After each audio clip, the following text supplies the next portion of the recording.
میں خوش ہوتے ہیں یا نہیں ہوتے؟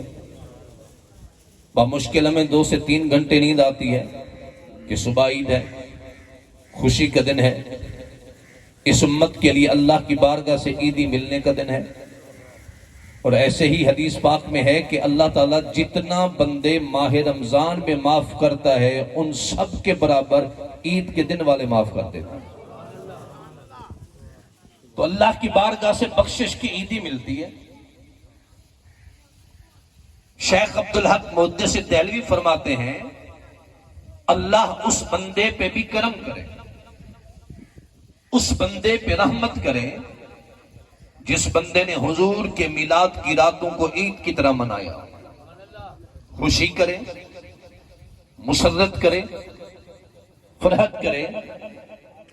عید کا دن ہے، بلکہ شیخ ابن الجوزی نے لکھا من انفق درہما علی قراءۃ مولد النبی کان المصطفیٰ شفیعا یوم القیامہ، جس نے 1 درہم حضور کے میلاد پہ خرچ کیا کملی والے محبوب قیامت کے دن اس کی شفاعت فرمائے گے۔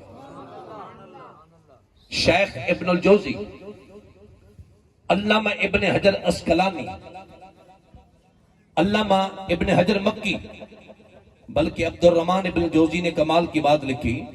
آپ کہتے بغداد میں ایک نعت خواں ہے جو حضور کی نعتیں پڑھتا ہے، اس کی عادت تھی وہ کبھی کبھی حقہ بھی پی لیتا تھا، سگریٹ، تمباکو، اگرچہ یہ حرام نہیں ہے لیکن ناپسندیدہ ضرور ہے۔ ہر وہ شے جو آپ کی صحت اور جسم کو نقصان دے اسلام اس سے روکتا ہے۔ حرام نہیں ہے یہ، لیکن اسلام کو پسند نہیں ہے سگریٹ، تمباکو پسند نہیں ہے۔ جو بچ سکتا ہے اسے بچنا چاہیے۔ اب اس نعت خاں کی عادت تھی وہ حضور کی نعتیں بھی پڑھتے تھے اور کبھی کبھی تمباکو بھی پی لیتے تھے۔ اب ان پہ کرم یہ ہوا کہ میرے آقا نے انہیں خواب میں اپنا چہرہ دکھایا۔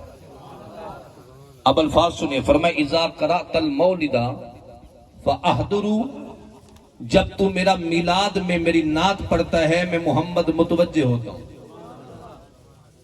احضروا متوجہ ہوتا ہوں۔ فاذا جاء الدخان اتركوا واذهبوا، جب تو سگریٹ اور حقہ پی کے آتا ہے اور منہ صاف کیے بغیر میری نعت پڑھتا ہے تیرے منہ کی بدبو سے اٹھ کے چلے جاتے ہیں۔ ہم محفل میں جلوہ گر نہیں ہوتے، ہماری روحانیت وہاں سے رخ موڑ لیتی ہے کہ میلاد کا جو کنسپٹ ہے اسلام کے اندر یہ میرا آپ کا نہیں ہے، رسول اللہ کے دور مبارک سے۔ اب حضور کا میلاد ہے کیا؟ ذرا اس بات کو سمجھیے، محبوب کا میلاد ہے نبی کا ذکر کرنا، نبی کی شان بیان کرنا۔ اگر آپ کی توجہ سبحان اللہ کہیے، میں ذرا حدیث پاک پڑھ رہا ہوں۔ مسلم شریف میں حدیث ہے، ابن ماجہ میں ہے، مسند احمد بن حنبل میں ہے۔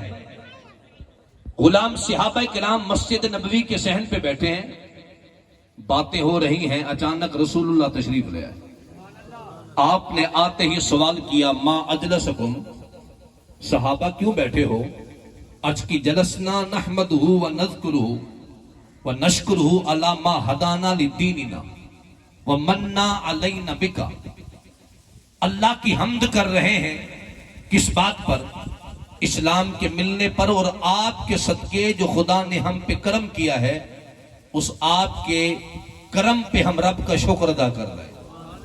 آقا نے فرمایا ما اجلسکم الا لذالک، پکی بات ہے اور کوئی نیت نہیں بندہ نواز، نیت یہی ہے کہ اللہ رسول کا ذکر کر رہے ہیں۔ فرمایا پھر مبارک ہو، آتانی جبرائیل اخبرنی ان اللہ یباہی بکم الملائکہ، صحابہ تمہیں مبارک ہو، جبریل آئے ہیں مجھے خبر دے کے گئے ہیں کہ غلاموں سے کہیے تم زمین پہ بیٹھ کے اللہ رسول کا ذکر کر رہے ہو، رب تمہارا ذکر آسمان پہ فرشتوں کے سامنے فرما رہا ہے، تم اللہ کے ہاں مقبول ہو چکے ہو، تم زمین پہ ذکر رسول کر رہے ہو، ذکر خدا کر رہے ہو، مصطفیٰ جان رحمت کی عظمت کو، شان کو، مقام کو بیان کرنا میرا آپ کا طریقہ نہیں.